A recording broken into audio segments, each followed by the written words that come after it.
Parler une langue étrangère implique-t-il l'adoption d'une perspective particulière sur le monde? Si la réponse est affirmative, comment peut-on harmoniser la vision d'une langue aussi différente des langues européennes comme le japonais avec celle du français qui est la langue choisie pour écrire, communiquer et interagir au quotidien? Forcément, une langue aussi différente que le japonais implique une vision du monde très particulière, qui est très difficile à concilier avec le fait de parler français. L'exemple le plus frappant, c'est la réponse aux questions négatives. Si vous demandez à un japonais, vous ne voulez pas aller à la mer, le japonais va répondre non dans un cas où nous dirions oui. Parce qu'il dit non pour contredire, alors que nous dirions oui dans ce cas-là. C'est exactement la situation inverse de notre logique à nous. Et ça demande de grands exercices mentaux. Quand on se remet à parler français, on ne parvient plus à répondre aux questions négatives. C'est comme ça que j'ai pu me sortir d'une situation matrimoniale impossible au Japon.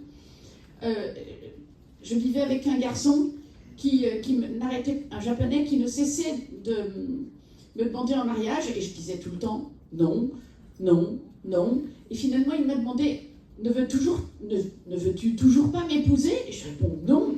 Et là, il était tout content. Et j'ai fini par dire en fait, j'avais dit oui.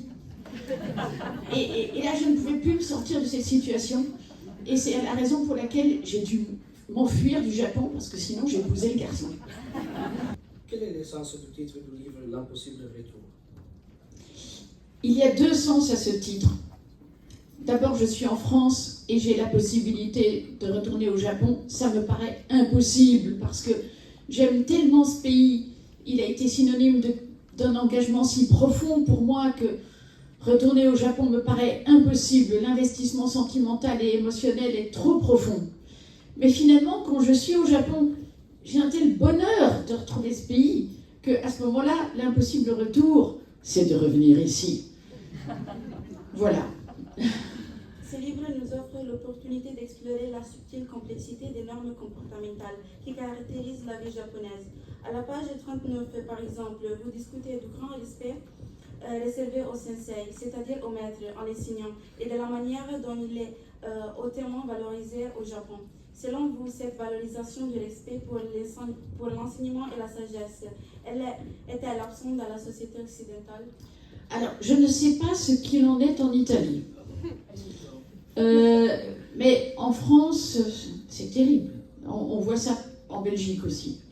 La disparition du respect pour les professeurs de lycée, de collège, est quelque chose de tout à fait inquiétant.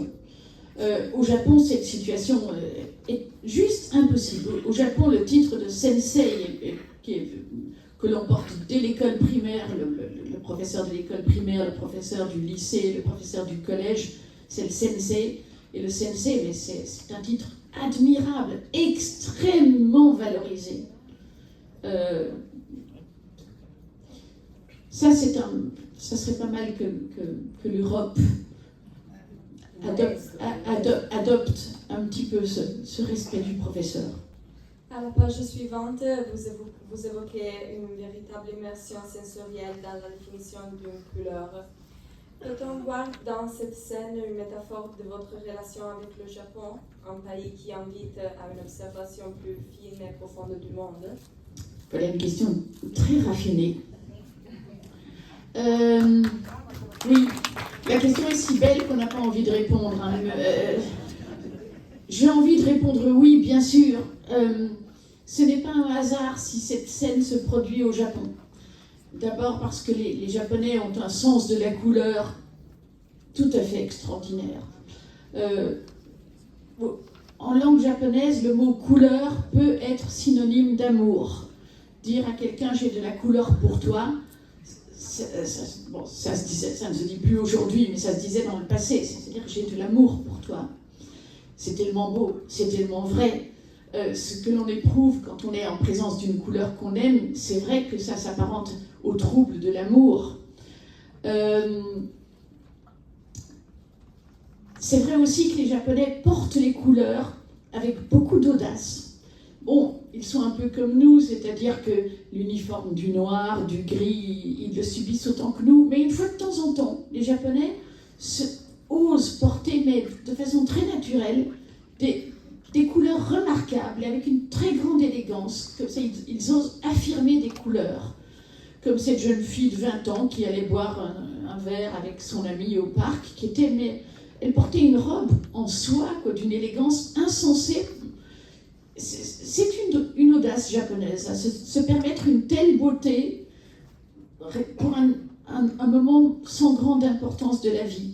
Et moi, j'ai essayé évidemment d'honorer cette beauté de façon japonaise, c'est-à-dire pas en la regardant fixement, mais je me disais, j'étais tellement possédée par le vert de cette robe que je buvais le monter en regardant sur le côté, comme ça, le vert de la robe, et j'étais complètement en extase. Et ça, justement, c'était merveilleux, c'était un dimanche, donc le jour dévolu au vide. Et ce jour-là, finalement, le grand souvenir que j'ai de ce jour-là, c'était le vert de la robe de la jeune fille qui était assise à côté de moi au salon de thé. Enfin, à travers ces voyages, le thème de la nostalgie est abordé. Comment devrait-elle être comprise? Une faiblesse ou une richesse qui exprime la force des souvenirs? Je vous laisse juge. Je suis une grande spécialiste de la nostalgie. J'ai eu ma première crise de nostalgie quand j'avais 3 ans, quand j'ai su qu'un jour j'allais quitter le Japon. Finalement, j'ai quitté le Japon quand j'avais 5 ans, donc c'était encore beaucoup de temps après. Mais depuis lors, j'ai toujours été plongée dans la nostalgie, soit celle du passé, soit celle du futur. Oui, parce que j'ai aussi inventé la notion de nostalgie prospective. Par exemple, quand Daniela m'a dit, tu sais, tu vas aller faire une présentation à Imperia, j'ai pensé, mais c'est magnifique.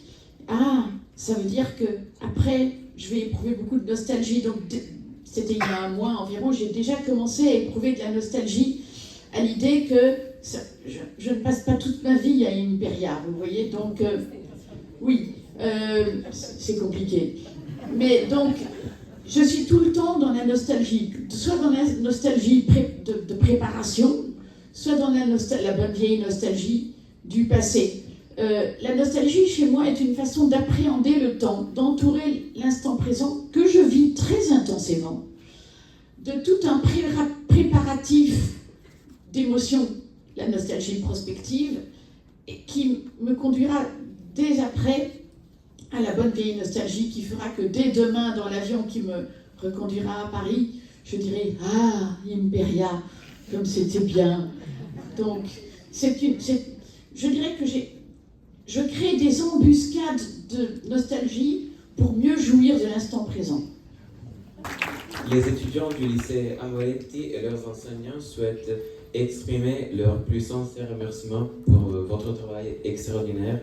Votre capacité de communication à la profondeur de votre pensée sont admirables et nous espérons pouvoir continuer à suivre votre travail et vos publications futures.